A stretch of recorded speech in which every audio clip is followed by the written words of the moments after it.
Hey guys, welcome back to another video. I am Mike Benitez. Today we're going to be continuing our story of the ships involved in Pearl Harbor on December 7th, 1941. And this ship, and the next ship is a cruiser, and this ship was called the USS Raleigh. Let's begin the story.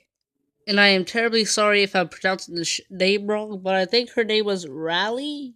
I think that's what it's called, so I'm just going to be calling her Raleigh for the whole video. So Raleigh was constructed was a ship in the Omaha class of light cruisers, and she was the and this is the first she is the first ship of the series to have four funnels. The first ship of the series of the Pearl Harbor attacks in ship bios. Construction on Raleigh began in 1920 and she was completed by 1924.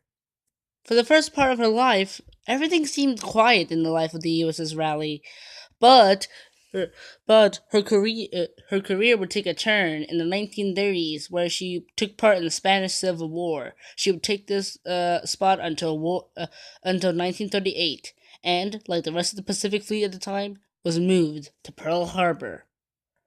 And soon after being returned into Pearl Harbor, Raleigh would almost lose her life during the attack on Pearl Harbor on December 7th, 1941. As the attack began on December 7th, 1941, Raleigh was soon became the focus of several planes. One torpedo passed her just in front of the bow, while the second torpedo hit the ship. The ship began to list to port. However, none of Raleigh's crew were lost during the attack on Pearl Harbor. Even though she was wounded by one torpedo, Raleigh never gave up. Her crew was successful in taking down five enemy Japanese planes. Soon, the USS Whitney came alongside her and rendered assistance, and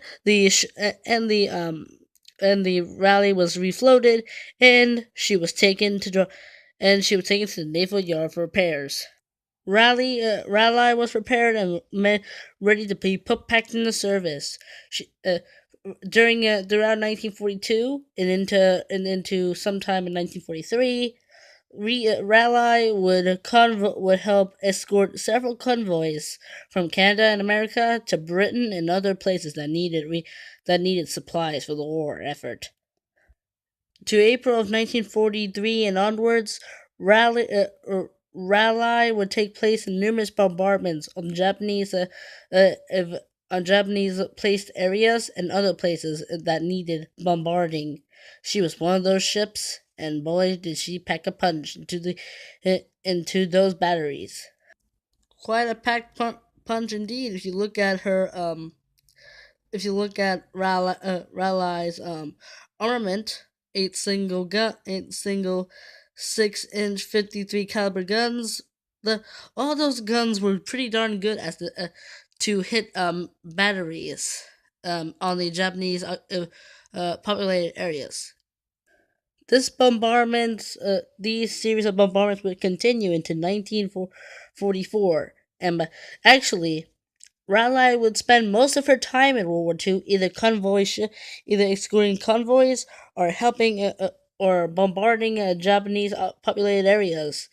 Even though I think that there could have been much more to do with the Raleigh, but I can see that even though she was a light cruiser, Raleigh was in fact needed for these operations and never let her crew down.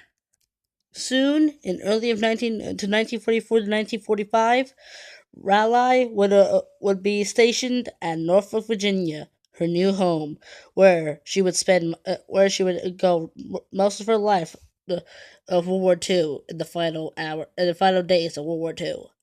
For the remainder of World War II, Raleigh would take operations in the Atlantic. Also, in the final days of World War II, she conducted two training missions along the in the Caribbean and along the East Coast. However, after World War II, there will only be a short time of life in the after war of the USS Raleigh.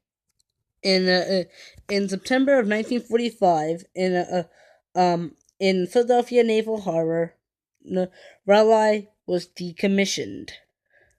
USS Raleigh, that had spent much of her life in World War II convoying ships and bombarding areas, and had survived the attack on Pearl Harbor, was scrapped, and she was sold for scrap on the 27th of February of 1946.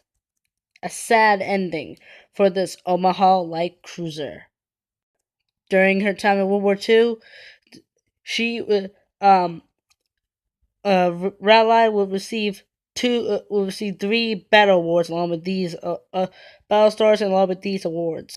Thank you for hearing the story of the USS Raleigh. Have a nice day, everybody. This is Mike Benitez signing out on the story of the USS Raleigh. In the next video, we'll be talking about her other ship, USS Detroit, that was also in the attack on Pearl Harbor. This is Mike Benitez signing out. Have a nice day, everyone.